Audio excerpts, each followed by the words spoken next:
Is that cup of coffee making you sprint to the bathroom, whether that is to pee all the time or sometimes even to poop?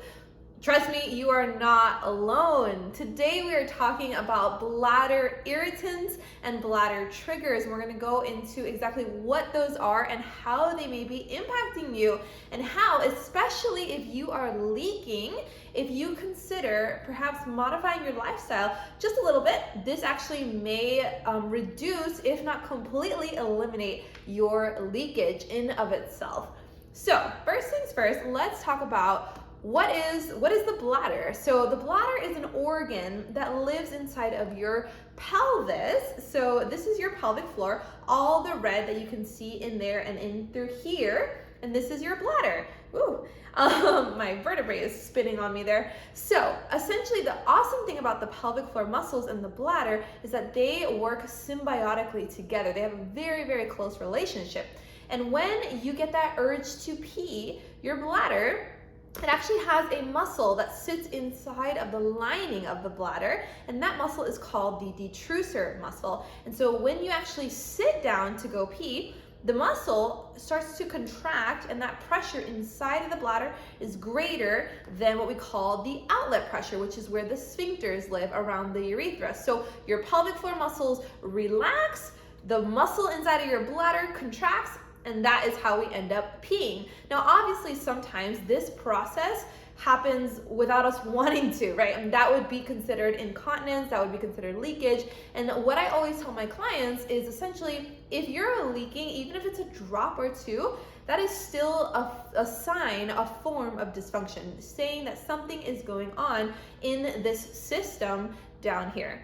So let's go ahead and dive right into bladder irritants. So first things first, I would like to talk about 3 different things that are actually based by the evidence or based by research or the literature that actually have been proven to irritate your bladder. So first one is alcohol. Alcohol is definitely a bladder irritant. So if you like to have that glass of wine, or maybe you like to go have a couple beers or go hang out, have some drinks with your friends, if you've ever noticed like, oh my gosh, I just have to keep peeing all the time, well, it's because alcohol actually irritates the lining of the bladder itself. And so a quick solution, a quick little tip to help with that is something that I call a water sandwich. And so the water sandwich is essentially where you just sandwich that alcohol with water. So maybe have a glass of water, then have your drink, and then have another glass of water right after that. And what that will do is it will help to dilute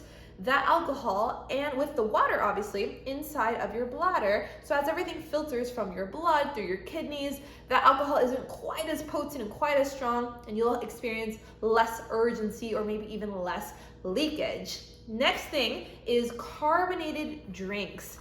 So I think now everybody loves, their LaCroix, their bubblies, their sparkling water. And yes, it is water, but it's carbonated though. And the carbonation in of itself can absolutely be a bladder irritant. And so what I typically say for someone that is experiencing some leakage or maybe just bladder pain or increased frequency all the time, or maybe urgency, they're sprinting to the bathroom, I ask them, well, what are you drinking? Is it pure water or is it carbonated water? Because that will play a role. Lastly, I talked about it earlier at the beginning of this video, caffeine. So caffeine absolutely has been shown by the literature, by the research, to be a bladder irritant. So that I am not saying cut out your cup of coffee or maybe your espresso in the morning or whenever you drink it. I am just saying just be aware of that, because it absolutely can be an irritant.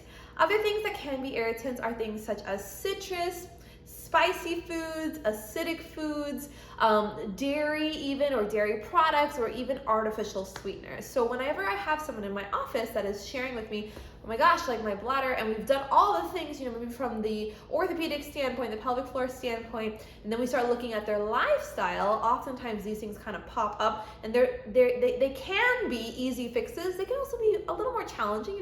Not everyone wants to give up their bubblies, right, or their LaCroix or their cup of coffee. But for some people that is truly what's irritating or causing their symptoms, this can be very, very beneficial. All right, so next up, we're gonna talk about bladder triggers. Okay, so I want you to think about, who here, as you watch this video, have you ever had the key in the door syndrome, where when you get home from a long day of work and you slide that key into that lock and you turn it and you're like, oh my gosh, I have to pee right now and I have to sprint to the bathroom. Well, that has become a trigger for your body. So your body has recognized, hey, when we get home after our commute, from work, and we put that key in the door and turn it, the bathroom's right after that. And so your bladder actually ends up starting to contract, and then your pelvic floor may actually relax, and that can be sometimes what causes the leakage, because if your pelvic floor is not holding on to that sphincter right there at the urethra, and your bladder is contracting, that 100% can lead to leakage, or at least a strong sense of urgency. Another big thing is the actual act of rushing to the bathroom can 100% be a trigger in of itself. Other things I've often heard my clients say, and I've experienced this myself, is pulling down the pants, standing in front of the toilet and just pulling down the pants, and it's like, I'm peeing on myself. What do I do? I can't stop it.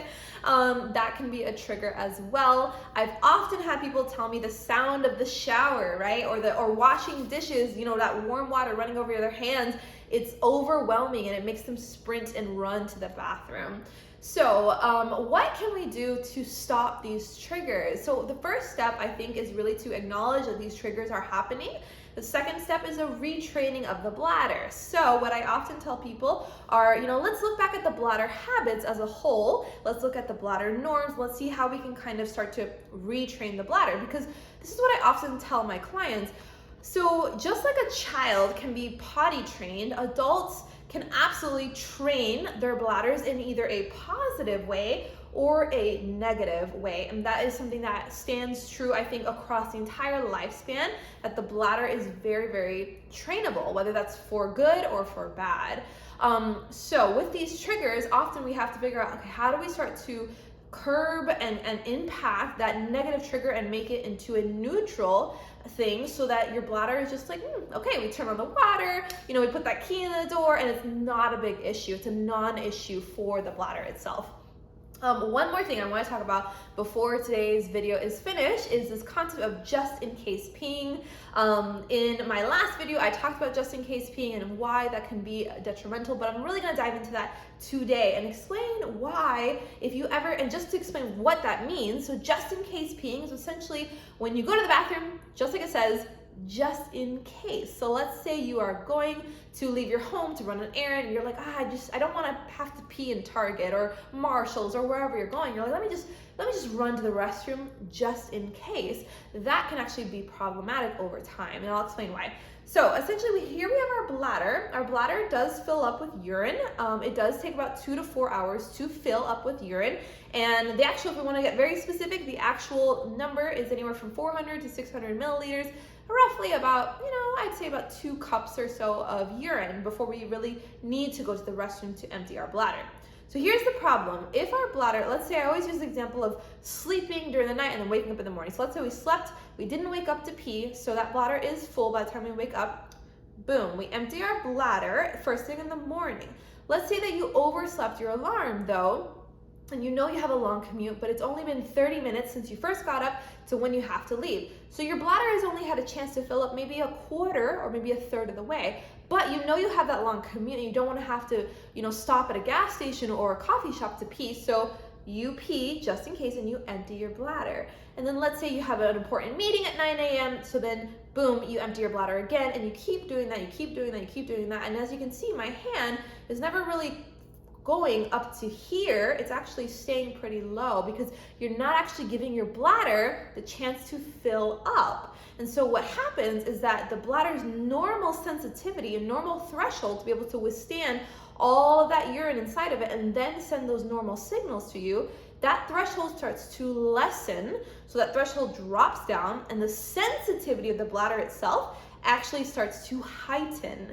And so what happens is that now, anytime your bladder is just a little bit full, you're getting that overwhelming, strong sensation that you need to pee, or that urge or that urgency that you have to go to the bathroom. And this sometimes can even be a factor in leakage as well. And so that is why just in case peeing is not the best thing. It definitely can be a trigger. It can be something that's negative for your bladder. And I would encourage you, if you're watching this video and you struggle with this, just try to curb it. And I always say, I never want anyone to have an accident. So if you need to go to the bathroom, please, for goodness sakes, go to the bathroom. But if you really can hold it, even if it's like 15 minutes more or 30 minutes more, do try to hold it. And in these future videos, I will be going over if you do struggle with urgency or urge incontinence, which is where when you get that urge and you cannot hold it and you literally leak on your way to the bathroom or when you get to the toilet, just in case peeing, curbing that and really taking that out can really be beneficial